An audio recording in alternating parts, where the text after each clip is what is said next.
to research, 1 out of every 10 of your thoughts is you comparing yourself to somebody else.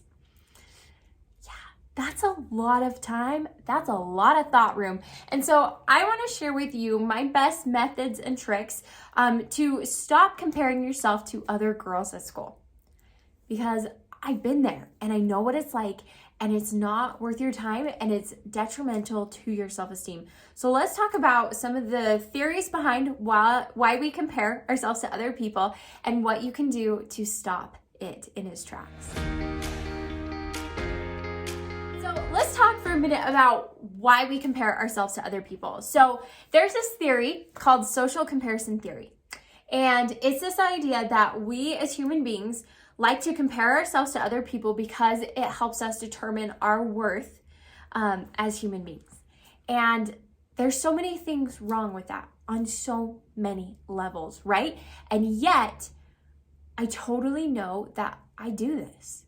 And I'm sure that you do this, right? We look at other people and we say, where do I stack up against them?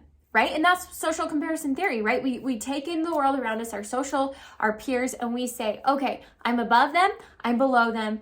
Ooh, maybe like we're at the same, but oh, she's better at this than I am. And so that puts me down, right? And this can be so dangerous because not only can it lead to unhealthy self-esteem, it can lead to unhealthy and toxic behaviors like eating disorders and cutting and self-harm. And honestly, just that horrible feeling that we all get when we decide that we don't measure up in some way. And so a lot of times we beat ourselves up because we're like, stop comparing ourselves to other people. But I want you to know that this is how our brain works. This is what our brain does to keep us alive, right? Think about back in caveman days, right? When we looked around at the group, the need to fit in was a survival one. It was like, if I don't fit in with these people, I'm not going to be accepted. I'm not going to be able to stay with the tribe. And if I can't stay with the tribe, I'm going to die, right? So that's the part of our brain, that caveman part of our brain that says fitting in socially and knowing where do I stand and where do I compare to all these people. It is life or death to our brain. You and I know it's not life or death, but our brain doesn't know that. And so we need to kind of just retrain it and like take a step away from it. And so I'm going to share with you some tips to do just that. So how do we stop comparing ourselves to other girls? First and foremost, we are going to redirect our thoughts. Comparison happens 100% in our brains, right? And so it's something that we need to tackle on a mental front. It's something that we need to recognize when we go into it. And if 1 out of 10 of every single, I'm not saying that right. 90% I'm right all of the time, right? If 1 out of 10 of our thoughts, our comparison thoughts, I'm here to tell you that's like too much. That's too many. Because we have hundreds of thousands of thoughts a day, right? So we're having hundreds of thoughts of comparison and how we don't measure up. So we need to redirect those thoughts. And the first step of that is catching it and feeling yourself going into comparison. Oh, my brain just switched into comparison mode, right? Oh, that was a thought that I don't want to have anymore, right? When we say, oh, Sarah looks so good. Because the thought, friend, like Sarah looks so good, that's a thought. And that's not a bad thought. It actually can be so nice. And then you could think, oh, I'm going to go compliment her. But my guess is when you have that thought of Sarah looks so good today, there's a friend thought that shows up and says, and I don't, or I don't look as good, right? That was that comparison jump. So I want you to start to recognize that. I want you to start to put a name to it and say, oh, that was my comparison thought. Oh, no, I'm not going there, right? And so we can end our thoughts before we get to that comparison. And that's the whole point of redirecting. So often when I coach people, when we have problems, when we have trauma, and even as tiny as like, oh man, I really struggle comparing people and my husband to their husband, or this situation to their situation, or their grade to my grade, or their body to my body. People want to like fix the problem. They want it dead. And I use this analogy a lot in coaching, and it has changed my life. But a lot of people see their problems as this big dragon. And we get our sword and we get our shield and we go to battle. and we go round and round, and we might stab it a little, we might hurt it a little, it might fight back, and this epic battle, and there's blood, and there's sweat, and there's tears, but eventually we kill that dragon, and it is dead, and its head is mounted on our wall, right? That's the result we want.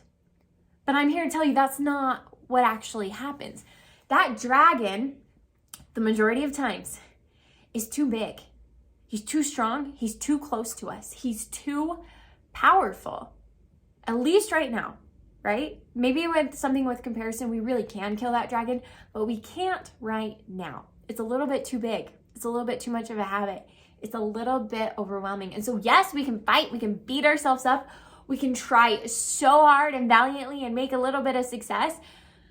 But I have found that the real success comes from backing away from that dragon and just watching it, being very careful, being on alert. But soon enough, we get so far away from that dragon that it's not part of our daily lives anymore. It's not a struggle every single moment of our life. And a lot of people have a hard time with that concept because they say, well, Abbi, that dragon is still alive. It's still there. Every now and then I do like jump into comparison and I say, but guess what? It's better, isn't it? Right? We're so far away from that dragon now that they don't have control over our lives. And so don't overlook this step just because it's not slaying the dragon. This is how we start to step away from that dragon of comparison, from that awful trait that we don't want to have. And it starts with redirecting our thoughts and taking some steps back. Now, as you continue to make that problem in our life of comparison and less of an issue, this is really going to help. And that is to get busy living your life. If you really want to stop comparing yourself to other girls at school, then you need to get so busy and so excited about you and your life and what you are doing that you don't have time to think about Sarah and her boyfriend and her drama and all the things that she's doing with her life that you're not doing with your life. We aren't going to give it thoughts. We're not going to give it space in our mind, and we're not going to give it space in our schedule. And I know that sounds so weird, but for a lot of us, our mind goes to comparison when we're bored. Our mind goes to comparison when we don't have anything else to think about. So I want you to get so busy living your life and chasing after your goals and going for the things that you want in life that are exciting and fun and exhilarating and awesome to think about, that you don't have time to worry that Billy Bob down the street is taking the vacation of a lifetime, other than we say, oh my gosh, Billy Bob, that's amazing. Period. End of that thought, because it doesn't have to be accompanied by, man, I don't have the money to go on vacation. I've never been on vacation. Oh, maybe if I had a boyfriend, like he could take me on vacation, right? And before we know it, we're down this pit of saying, I'm not as good as Billy Bob because he got to go on this amazing vacation and he has so much money and he must have a good job and he must have, just an awesome relationship and an awesome house and all these things because I saw this post on social media and I don't have those things, right?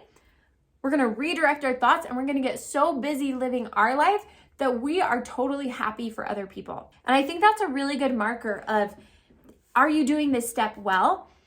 I be genuinely happy for other people when they succeed? Okay, my next tip for you on not comparing yourself to other girls. Face insecurities head on. Now, this is one tip that I give you with like a little asterisk and a little bit of caution. Don't do this when you are hungry, angry, upset, lonely, tired, already spiraling like into comparison, because you can do this tip from comparison and it's not good. You'll use this tip wrong. But if you do this tip from love, you'll do it right. And this is just saying that I want you to take your life by the horns and like go for it. And so there's been a lot of things that I've been insecure about in my life, right? I think all of us have those things. And I learned to look at them objectively and say, okay, where is this coming from? So I used to be really insecure about my hair, and I can go back and forth on it depending on the day. But I've learned to like look at it head on and say, okay, this is an area that I can get really jealous of people that have gorgeous, amazing long hair, especially when I was in high school, right? So learn when you're in a place of love and in a good spot, you take a step back and say, okay, what is it about my hair that I'm not really happy with? And we look at it objectively. We don't go and beat ourselves up with this tool. We look at it and say, well, you know, I think it'd be really fun to dye it this color, right? Or I wish it was longer. That was my big thing in high school. Or I wish it was thicker, right? And then we break those apart and we look at those. And some of those things I can't change. I can't actually change like my hair type, that my hair is thin, right? And it's not gonna be that lush, thick, gorgeous hair. But a lot of those things I can actually look at and improve if I choose to. And a good example of this is my little sister. So she decided that she really was insecure and just always comparing her hair to other girls' hair because she's got the same hair that I do that's really thin. You know, there's lots of it, but it's thin. And so she decided to go get extensions. And she has told me time and time and time again, she's like, it's the best thing I've ever done. She's like, I went from not liking my hair to I love it. It's like the number one thing I get compliments on. It's like something that I just love about the way that I look. And I totally come from this angle that like, yes, let's work on us, our self-esteem and our thoughts. And you're doing that with the other steps. But let's also, like, if you're like, oh my gosh, I hate that my hair is blonde, I wish it was brown, we can like work on that. Now, a good marker of this, and I keep telling you, like, this has an asterisk. You've got to do this from a place of love. I've done this in my life, and I've seen a lot of people that do this. They'll come in and they'll dye their hair blonde because they're like, I love myself blonde. This is what I want to do. The next week, they'll go in and they'll dye it brown, right? And then maybe a month later, they'll go back and dye it blonde, and they just go back and forth, or long and short, and to use a hair example. That's showing you that there's something deeper, that there's a self-esteem level that it doesn't matter what you look like, what color your hair is, if you bought all new clothes or if you didn't, there's something at a deeper level that needs to be taken care of. And I've got lots of videos on self-esteem for you. But if it truly is like, man, I feel so insecure because all I have are these ratty shoes that I've had since 7th grade, maybe that's a sign to you that, okay, I want to save up. I want to invest in a pair of shoes that I'm going to love and I won't feel embarrassed about, or I won't feel self-conscious about anymore. Zig Ziglar tells this story, and I think it's like, can be a little controversial. I don't mean it controversial, but this is a story I've thought about a lot in my life. He had a daughter that was born with ears, he said, that just stuck like straight out, which I think can be so cute. I want to go on the record to say that. But this girl, she just said, Dad, I hate my ears. It's all I think about. It's all I see when I look at myself in the mirror. And so they together as a family like talked about it, and she decided she wanted to get surgery, and she just got her ears. I don't know how they do that, but they just kind of like pinned them back a little bit with their amazing plastic surgery. And Zig Ziglar talks about that his daughter just like shone and beamed, and like finally that kind of just that part of herself she couldn't get over, she was able to like really embrace. And he said that she loved to wear her hair back and show off her ears because now she loved them so much. So I get it. This can be a tip that a lot of people are like, whoa, what is Abbi telling me? But I'm just telling you, take it at face value. Face your insecurities head on, because one, you're either going to discover like, oh, this is actually a pretty quick fix for me. Or two, this is something that I need to learn to love or learn to live with. It's a better word.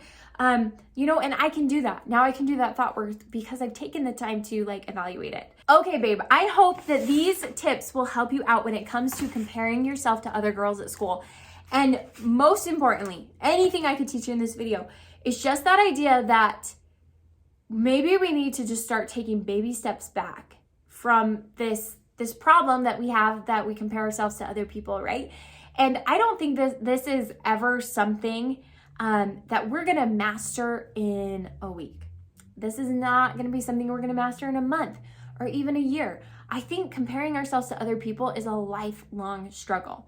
And it's something, though, that instead of the dragon being dead and its head on our wall and we're like, I never compare myself to other people ever, we just take that step back until we say, you know what?